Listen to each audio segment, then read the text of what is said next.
আসসালামু আলাইকুম রহমতুল্লাহ। আশা করছি সবাই ভালো আছেন। আজ 25/6/2025 সাল। এই মুহূর্তে সৌদি আরব এম্বাসির সর্বশেষ যে আপডেট আমি আপনাদেরকে দিতে চাচ্ছি। আমার কাছে আসা সর্বশেষ আপডেটটি হলো এখনও পর্যন্ত লোড আনলোড ওয়ার্কার, মেস চালক তথা ক্যাটেল হাল্ডার এবং লেবার বিষয় অথবা ক্লিনার বিষয় যেগুলো রয়েছে এগুলো নিয়ে আপডেট কোনো নিউজ এই পর্যন্ত আসেনি।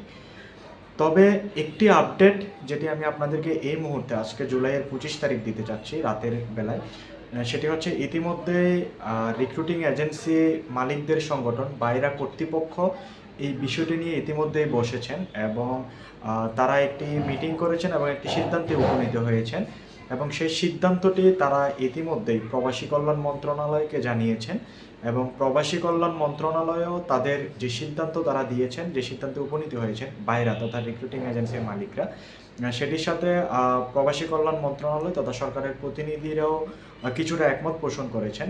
সেই সিদ্ধান্তটি হলো লোড আনলোড ওয়ার্কার এবং ক্যাটেল হার্ডার তথা মেস চালক লেবার টাইপসের যে বিষয়গুলো রয়েছে সেগুলো তো যেন তথা গভর্নমেন্ট থেকে যেন গভর্নমেন্টের কর্মকর্তারা যারা রয়েছেন তারা যেন সৌদি অ্যাম্বাসেডর থেকে শুরু করে অথবা যে প্রতিনিধি রয়েছেন তাদেরকে যেন রিকোয়েস্ট করে যে অন্তত কিছু পেশায় কিছু প্রফেশনে, বিশেষ করে যে প্রফেশনগুলো লোড আনলোড ওয়ার্কারের মতো, সেই প্রফেশনগুলোতে যেন তাকামুল সার্টিফিকেটটা প্রয়োজনীয়তা অথবা তাকামুল সার্টিফিকেটের বাধ্যবাধকতাটা যেন কিছুটা শিথিল করা হয়। এটি হচ্ছে এতটুকু। এখন গভর্নমেন্টের যে প্রতিনিধি রয়েছেন প্রবাসী কল্যাণ মন্ত্রণালয় আর যে প্রতিনিধিরা রয়েছেন তারা হয়তো বা খুব শীঘ্রই সৌদি আরবের বাংলাদেশ এম্বাসিতে যারা দূতাবাসে যারা আছেন তাদের সাথে হয়তো বা বসবেন, বসে এই বিষয়টি তাদেরকে রিকোয়েস্ট করবেন গভর্নমেন্টের পক্ষ থেকে যে এই ধরনের পেশাগুলো, বিশেষ করে এই 3টি প্রফেশনের পেশার তাকামুল সার্টিফিকেটের বাধ্যবাধকতাটা যেন কিছুটা শিথিল করা হয়। এখন পর্যন্ত আপডেট এটি। তবে আগামীকাল বৃহস্পতিবারের যাদের ফাইল জমা রয়েছে, আমি অনেকগুলো রিক্রুটিং এজেন্সির এম্বাসি ম্যানের সাথে কথা বলার চেষ্টা করেছি। তারা আমাদেরকে যেটি জানিয়েছেন যে এখনও পর্যন্ত তারা যে সকল পেশার সার্টিফিকেট রয়েছে কেবলমাত্র সেই বইগুলোতে এম্বাসিতে জমা করছেন।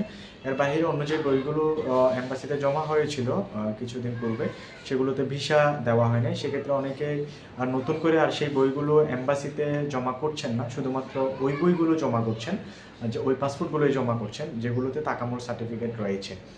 এখনও পর্যন্ত আপডেট এটুকুই এবং বিশেষ করে ইতিমধ্যে আমরা যতটুকু দেখাচ্ছি তাকামুলের যে ওয়েবসাইটটি রয়েছে সেই ওয়েবসাইটে কিন্তু লোড আনলোড ওয়ার্কার পেশাটি যুক্ত হয়েছে এবং ইতিমধ্যে রাজশাহী, নীলফামারী এবং কুমিল্লায় তাকামুলের লোড আনলোড ওয়ার্কারের যে পরীক্ষা সেটি কিন্তু এই কেন্দ্রগুলোতে দেওয়া হয়েছে তথা স্কিল ভেরিফিকেশন প্রোগ্রামের টেস্টের দেওয়া হয়েছে এই সেন্টারগুলোতে। তবে আজকের মতো আপডেট হচ্ছে এটি এখনও স্বয়ংক্রিয়ভাবে সেভাবে সেন্টারগুলো আসলে এই পরীক্ষাটি নিতে পারছে না অথবা এই ভেরিফিকেশনটি করেনি। একটা দোটানার মধ্যে সবাই আছে, সেজন্য আমরা বলবো যারা ইতিমধ্যেই আছেন এগুলো নিয়ে চিন্তা করছেন আপনারা একটু ধৈর্য ধরুন।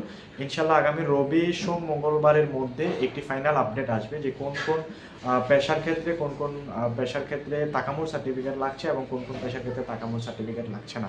এখন যারা তাড়াহুড়ো করে লোড আনলোড ওয়ার্কার অথবা অন্যান্য পেশার সার্টিফিকেট কন্ট্রাক্টে করছেন অথবা একটা নির্দিষ্ট অঙ্কের অ্যামাউন্ট খরচ করে অ্যাপয়েন্টমেন্ট নিচ্ছেন, যদি না লাগে 2-1 দিন পরে সেক্ষেত্রে তখন আপনাদের টাকাটা তো বৃথায় গেল। তো সেজন্য তাড়াহুড়া না করে, বিশেষ করে যাদের মেডিকেলের মেয়াদ আছে, আপনারা একটু ধৈর্য ধরুন।